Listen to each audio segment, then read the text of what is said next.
संजय राऊत यांनी असा दावा केला की जवळपास 200 कोटी निधी इतर पक्ष आणि अपक्ष आमदारांना दिल्यामुळेच विधान परिषदेमध्ये महायुतीचा विजय झालेला आहे.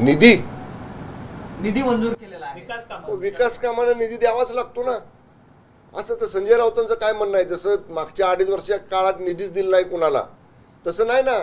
आमदारांची मागणी असली, लोकप्रतिनिधींची मागणी असली, उपलब्ध त्या पद्धतीनं विभागाची तरतूद असली तर आपल्याला निधी द्यावा लागतो. आमदारांना निधी दिला विकास कामासाठी त्यांच्या मतदारसंघातल्या, याला विरोध आहे का राऊतांचा? म्हणजे जनतेचे प्रश्न सोडायचे नाहीत का? एखाद्या नळ योजनेला दिला असेल, एखाद्या रस्त्याला दिला असेल, एखाद्या पुलाच्या कामाला दिला असेल, एखाद्या विद्युतच्या कामाला दिला असेल, एखाद्या दवाखान्याच्या कामाला दिला असेल, एखाद्या शाळेच्या कामाला दिला असेल, हे द्यायचं नाही का? संजय राऊतांचं प्रत्येक ठिकाणी संशयानं बघायचं ही सवय सोडली पाहिजे. निधी दिला विकास कामासाठी दिलाय आणि नियमित परंपरा आहे. आमदार मागणी करतात आणि त्या विभागामार्फत तो निधी दिला जातो, त्यात काय वेगळं आहे? परंतु जितेंद्र आव्हाडांनी या सगळ्या निवडणुकीच्या संदर्भात म्हटलंय की सरकारी पैशातून ही सगळी निवडणूक खेळली गेली आहे. मदत निधीच्या माध्यमातून आमदारांना, अपक्ष आमदारांना, सत्ता विरोधातल्या आमदारांना खुश करण्याचं काम सरकारने केलेलं आहे. मी त्याचं उत्तर दिलं आता. निधी देणं लोकप्रतिनिधींच्या, आमदारांच्या मागणीप्रमाणे ही आत्ताची नाही, अनेक वर्षांची परंपरा आहे.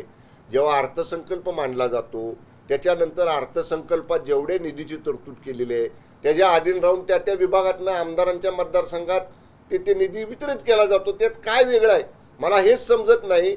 लोकांच्या सार्वजनिक हिताच्या कामासाठी निधी दिला तर तो सुद्धा निवडणुका डोळ्यासमोर ठेवून दिला, असा त्याला संदर्भ जोडणं म्हणजे प्रत्येक ठिकाणी संशयानं बघणं असा प्रकार आहे. असं काही नाही. आमदारांना त्यांच्या मतदारसंघातल्या विकास कामांसाठी निधी देण्याची अनेक वर्ष जुनी परंपरा आहे. ओके, चला. एक शेवटचा, काँग्रेसची 7 मतं फुटली याचा प्रस्ताव जो तर दिल्लीकडे काँग्रेसने पाठवलं, त्यातलं काही मतं जे ती महायुतीच्या वाटेला आलेली आहेत.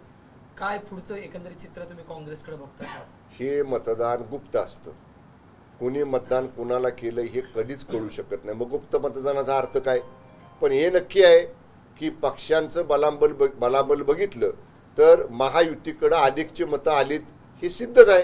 आता ती कुणाची आली, कुठल्या कारणामुळे आली, हा संशोधनाचा भाग आहे.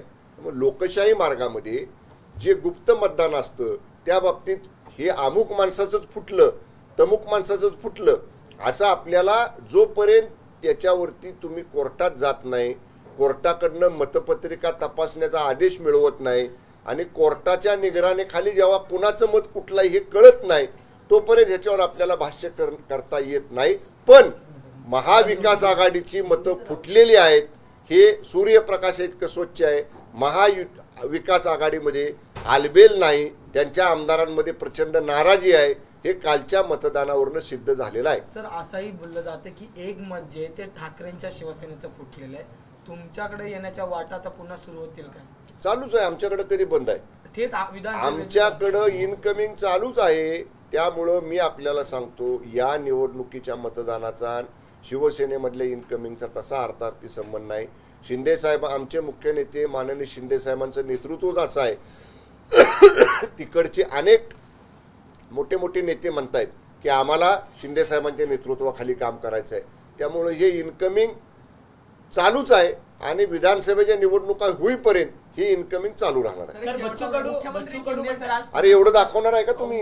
एवढं मला विचारताय?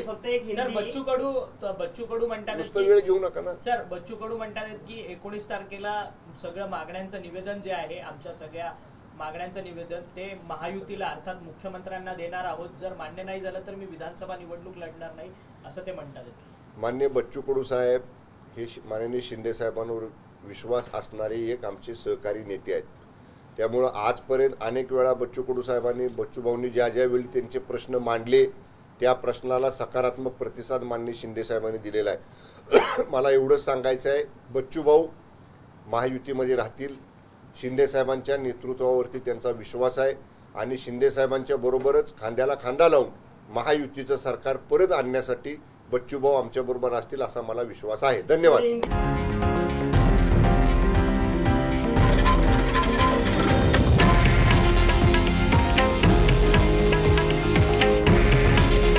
हे आहे देशातील नंबर 1 न्यूज नेटवर्क आणि आपण पाहत आहात TV9 मराठी. काळजी तुमची, हित महाराष्ट्राचं.